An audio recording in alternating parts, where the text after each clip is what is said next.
अस्सलाम वालेकुम dear students. Previous lecture में हमने एक्सरसाइज के शॉर्ट क्वेश्चंस को कवर किया था।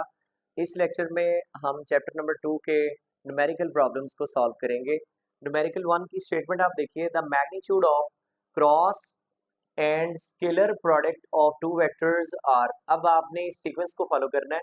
यहाँ तक जो गिवन डेटा है इसको पिक करेंगे।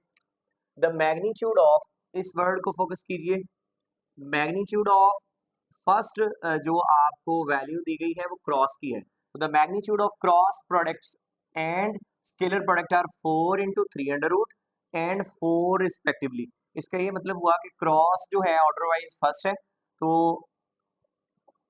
गिवन डेटा देखिए, मैग्नीट्यूड ऑफ क्रॉस प्रोडक्ट इस तरह से आप लिखेंगे, cross product and magnitude sign.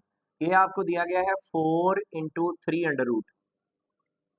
Secondly आपको ये कहा जा रहा है मैग्नीट्यूड ऑफ, देखें ये मैग्नीट्यूड ऑफ क्रॉस प्रोडक्ट की वैल्यू होगी। दूसरा उसने कहा है magnitude of scalar product is equal to 4।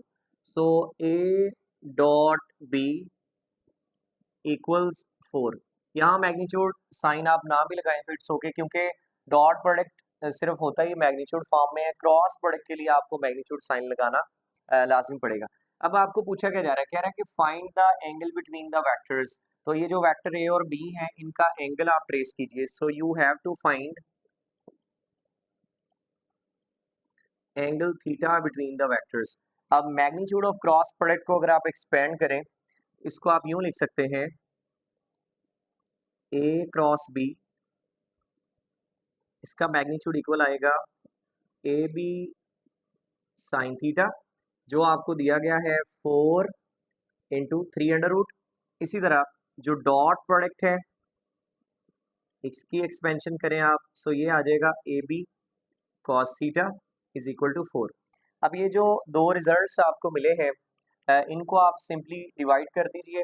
तो हमें एंगल थीटा ट्रेस करना है, उसके लिए आप इसको जनरली बस डिवाइड कर दें आप, तो ये हो जाएगा A B sine theta divide by A B cos theta.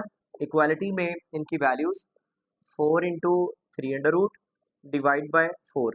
तो ये 4 से 4 कैंसिल आउट हो गया, बाकी जो बच गया देखिए इधर ए बी और A B cancel out.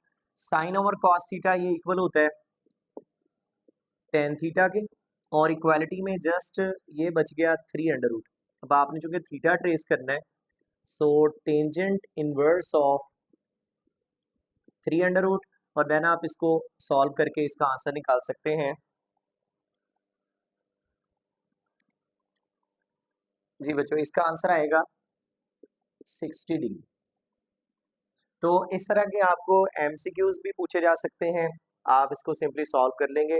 Method इसका बहुत सिंपल है। आप इसकी एक शॉर्टकट टेक्निक भी बना सकते हो कि साइन ओवर कॉस थीटा, मतलब जो टेंजेंट थीटा होगा और जो राइट हैंड साइड्स हैं, देखें शॉर्टकट क्या है इसका। शॉर्टकट है कि आपने वैल्यूज को जस्ट देखना है जो ऑर्डर वाइज गिवन है, और इस साइड पे आप लगाओगे टेंजेंट थीटा, और बाकी सिंपली इधर जो वैल्यूज होगी इन्हें आप डिवाइड कर देंगे। लेट्स से वो आपको वैल्यूज चेंज करके दे देता कि 5 इंटू 3 अंडर रूट है, और इसी तरह क्रॉस प्रोडक्ट का और जो स्केलर प्रोडक्ट ऑर्डर आपने माइंड में रखना है वो है लेट्स से यू कैन से 5। तो देन इसको आप कैंसिल आउट कर लें तो थीटा आप डायरेक्ट यहाँ से ट्रेस कर सकते हो, या और अगर आपने सिंप्लीफाई करना है, so theta is equal to tangent inverse. बाकी आप इधर क्रॉस प्रोडक्ट का magnitude divide by scalar product का मैग्नीट्यूड। तो इस तरह से आप एक स्टेप में जस्ट, अगर एमसीक्यू आ जाता है तो स्केलर प्रोडक्ट का मैग्नीट्यूड डिवाइड बाय क्रॉस और स्केलर के मैग्नीट्यूड को जस्ट आप डिवाइड करो, जो आंसर आएगा वो 10, उसका इनवर्स आप अप्लाई कर देंगे। तो इस तरह से आपके ये शॉर्टकट टेक्निक से एमसीक्यूज भी सॉल्व हो सकते हैं। न्यूमेरिकल 2 देखिए, A helicopter is ascending vertically at the rate of 19.6। तो यहाँ पे बच्चों सिचुएशन है कि एक हेलीकॉप्टर है, लेट्स से इसको आप रफली इमेजिन कर लीजिए कि हेलीकॉप्टर है और ये अपवर्ड मूव कर रहा है, असेंडिंग वर्टिकली अपवर्ड, स्ट्रेट जा रहा है अपवर्ड, और इसकी आपको जो वेलोसिटी गिवन है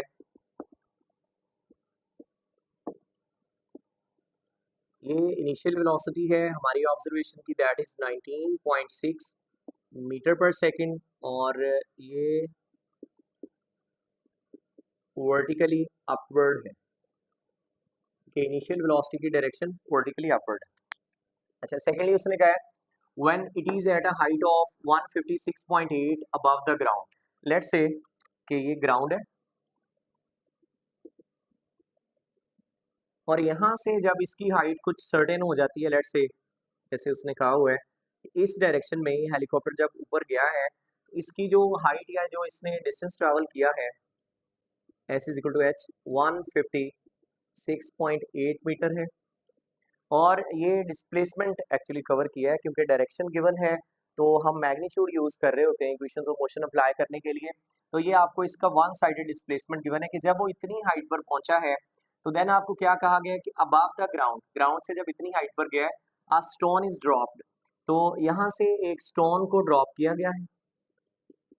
ये लेट्स से आप इमेजिन कर लीजिए स्टोन, इसको ड्रॉप किया गया है तो डेफिनेटली ये तो डाउनवर्ड ही आएगा, तो अब जो डिस्प्लेसमेंट डायरेक्शन है ये रिवर्स हो जाएगी। तो यहाँ पे आपने इसके पॉजिटिव नेगेटिव साइंस को फॉलो करना है कि ये जो डिस्प्लेसमेंट अपवर्ड कवर किया गया है इसको आप पॉजिटिव कंसिडर करेंगे और डेफिनेटली जो स्टोन डाउनवर्ड मूव करके आया है तो इसी डिस्प्लेसमेंट को जो स्टोन का है हम नेगेटिव यूज करेंगे, दैट इज 156.8 डाउनवर्ड डायरेक्शन की वजह से। सो आपको ये सिनेरियो गिवन है, ये डायग्राम इसलिए बनाई ताकि आपको ज्यादा क्लियर हो जाए। How long does the stone take to reach the ground, stone की ऑब्जर्वेशन आपको कही गई है तो स्टोन का जो डिस्प्लेसमेंट है s is equal to h, you can say -156.8 metre और ये किधर है, ये वर्टिकली डाउनवर्ड है। ये बच्चों आपको डेटा गिवन है और मजीद एक चीज आप माइंड में रखिए, देखिए इनिशियल वेलोसिटी की डायरेक्शन में जब बॉडी नीचे से ऊपर जा रही थी तो इसका एक्सेलरेशन का जो साइन होगा विद रेफरेंस ग्राउंड, तो एक्सेलरेशन ड्यू टू ग्रेविटी है और ये नेगेटिव आप लेंगे, नेगेटिव 9.8 मीटर पर सेकंड स्क्वायर, क्योंकि इसका जो एक्सेलरेशन ड्यू टू ग्रेविटी है ये नेगेटिव होगा क्योंकि इसकी इनिशियल वेलोसिटी की डायरेक्शन में ही आपने एक्सेलरेशन लेना होता है, तो ये इनिशियल वेलोसिटी अपवर्ड है तो उसके बिल्कुल ऑपोजिट अगर आप देखें तो acceleration due to gravity downward pull कर रहा होता है। सो ये इसकी वैल्यू है।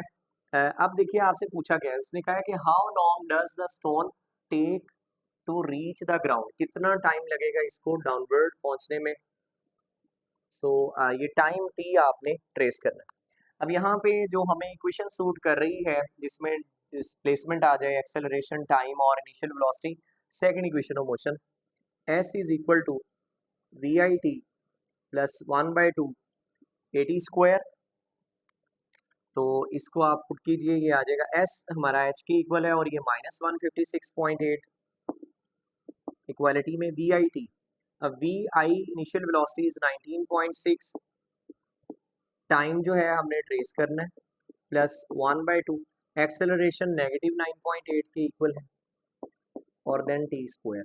इसको फर्दर आप सिंप्लीफाई कर लीजिए, ये कुछ -156.8 19.6 इंटू टी और ये नेगेटिव साइन अपीयर होगा, सो इस तरह से आप लिख सकते हैं 4.9, सो ये नेगेटिव 4.9 टी स्क्वायर। अब आप इसको रीअरेंज कर लीजिए, ये एक आप देखें क्वाड्रेटिक इक्वेशन बन गई है जिसकी हाईएस्ट डिग्री 2 है। इसको अगर आप रीअरेंज करें तो इस साइड पे मूव करवा दीजिए, तो ये आ जाएगा 4.9 टी स्क्वायर, देन ये उस साइड पे जाके नेगेटिव होगा, नेगेटिव 19.6 टी और ये ऑलरेडी नेगेटिव है, सो 156.8 इज इक्वल टू 0। अब यहाँ से देखिए 4.9 जो है ये कॉमन आ रहा है और बाकी इन साइड बच गया टी स्क्वायर, इसको आप सिंप्लीफाई करके देखिएगा, यहाँ पे आएगा 4t, यानी कि 4 अगर 4.9 से मल्टीप्लाई करें तो 19.6 है और इसी तरह इसका जो आंसर है ये 32 में आपको मिलेगा इज इक्वल टू 0।